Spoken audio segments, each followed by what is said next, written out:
5 organisations non gouvernementales de la société civile et 8 personnalités distinguées à Bouaké. Ces récipiendaires ont reçu des diplômes d'honneur au cours d'une cérémonie de reconnaissance pour leur engagement dans la promotion du civisme. C'est une initiative de la Direction régionale du service civique de Bouaké. L'action s'inscrit dans le cadre des activités de promotion du civisme et de l'engagement citoyen. Pour nous, aujourd'hui, c'est une occasion pour les célébrer et enfin les encourager à œuvrer davantage pour que Bouaké connaisse la paix, la cohésion sociale. Les récipiendaires sont heureux de cette distinction et comptent davantage s'investir dans la promotion des valeurs du civisme. C'est un couronnement. Parce que tout le long de cette année, nous n'avons fait que sensibiliser. Vous savez, le civisme, c'est le pilier même de notre ONG. Nous faisons tout pour que les institutions de la République puissent être respectées. C'est une joie pour nous de se sentir honorés. Que ce que vous faites est apprécié par d'autres personnes. Donc on leur dit grand merci. À cette occasion, une communication a été faite sur les notions du civisme et de la citoyenneté. Les populations ont été exhortées au respect des institutions de la République et les personnes qui les incarnent.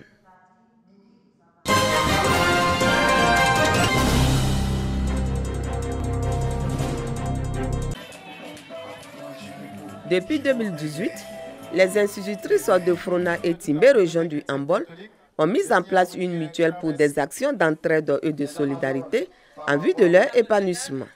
Ces femmes de l'éducation se sont retrouvées pour faire le bilan et établir les perspectives de leur union qui a 2 ans d'existence. Joël Konza Kofi, présidente de la mutuelle des institutrices de Timbé et de Frona, s'est réjouie de l'esprit d'unité qui prévaut au sein de la dite mutuelle. Elle a par ailleurs invité les membres à œuvrer pour la consolidation des acquis. L'appel que je lance aux autorités, au cadre de Frona, c'est de soutenir les institutrices, même les instituteurs, pour faire le développement de cette région-là. Le parrain de la cérémonie, professeur André Touré, président de la mutuelle de développement de Frona, s'est félicité de l'initiative. Il a exhorté ses filleuls à l'unité, au travail, à la fraternité et à l'entente. Le message que nous voulons lancer, c'est que nous serons toujours là aux côtés de tous les travailleurs de la sous-préfecture et nous encourageons que ce soit nos populations, que ce soit nos parents, que ce soit tous ceux qui travaillent ici, de vivre en harmonie et en paix pour pouvoir accompagner le développement de la sous-préfecture de Frona et de Timbé. Plusieurs activités ont meublé cette cérémonie, notamment un concours à Blaba, une démonstration de karaté par les écoliers, des danses et un match de football. Mise en place en 2018, la mutuelle des institutrices de Timbé et Frona compte 80 enseignantes. Celles-ci entendent prendre une part active au développement et à l'éducation de la jeune fille dans leurs différentes localités.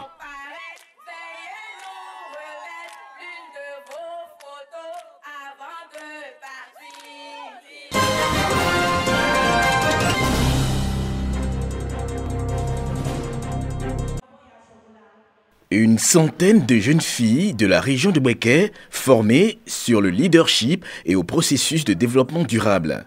Dans le cadre de la 3e édition du Programme national de leadership et de l'entrepreneuriat féminin, l'EF. Une initiative du Club des jeunes de Côte d'Ivoire.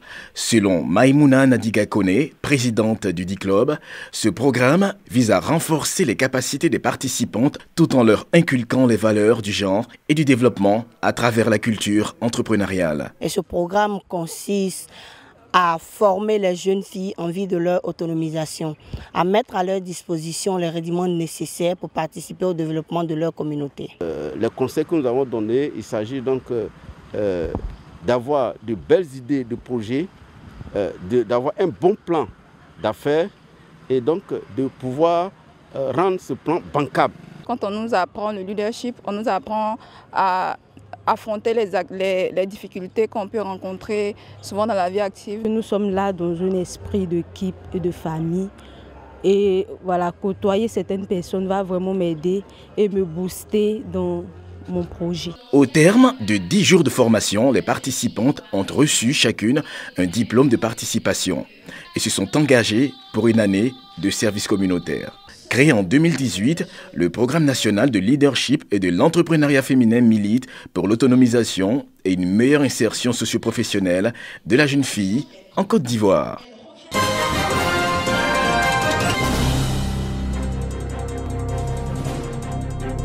Le déni des ressources et d'opportunités aux enfants en situation de handicap et enfants de parents en situation de handicap dans la région de Bouaké.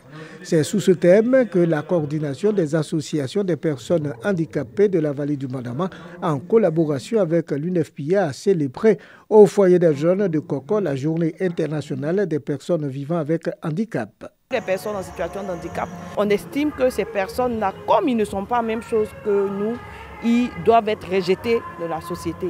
Et ils font beaucoup l'objet de violences. Et donc aujourd'hui, c'est l'occasion de sensibiliser les autorités, de sensibiliser également les populations sur la nécessité d'intégrer ces personnes dans la gestion de la communauté. Le président de la coordination des associations des personnes vivant avec handicap se prononce ici sur un pan des difficultés que constitue le vécu quotidien des personnes vivant avec handicap. Les activités génératives de l'USO seraient la bienvenue. Il y a aussi surtout l'implication des personnes handicapées dans les instances de décision. La cérémonie commémorative était placée sous l'égide de la direction régionale de la protection civile.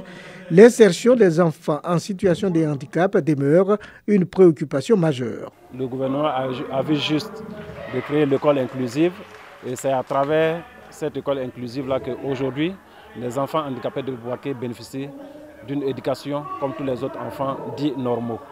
Donc nous sommes là, les problèmes, nous les recueillons au jour le jour, ce n'est pas facile. La journée internationale des personnes handicapées est célébrée le 3 décembre de chaque année par les Nations Unies.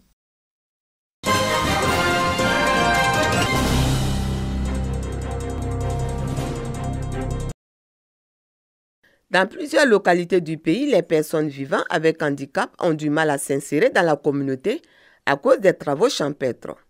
Thiéplé, village de la sous-préfecture de Bouaké, fait l'exception. Ici, les handicapés ne sont pas en marge de la vie sociale. Oui, moi, au début, j'avais des difficultés de sortir. Quand je vois mes amis sortir, en tout cas, j'avais des difficultés. Après ça, je me suis dit que ça, ce n'est pas de ma faute. Toute personne handicapée. Je leur ai dit de ne pas avoir honte. Ce n'est pas l'idée de l'handicap, mais c'est l'idée de frère à frère. La chefferie traditionnelle y a contribué à favoriser cette intégration. Et à son niveau ici au village, les handicapés ne sont pas rejetés. Ils sont pris comme les fils du village.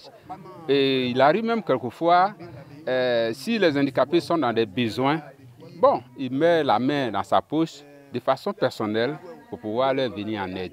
Au regard de cette considération, l'association des handicapés physiques de la vallée du Bandama a initié un agapé, un partage de repas afin de renforcer les liens entre les handicapés et la population. Chaque année, nous organisons un agapé au niveau de la ville là-bas de l'association. Alors cette année, on a décidé, mais pourquoi ne pas aller en milieu rural pour prendre ce repas de communion ensemble avec la population. L'association des handicapés physiques de la vallée du Bandama entend reconduire ce genre de rencontres en milieu rural afin que les populations soient mieux sensibilisées sur la situation de ces personnes vulnérables.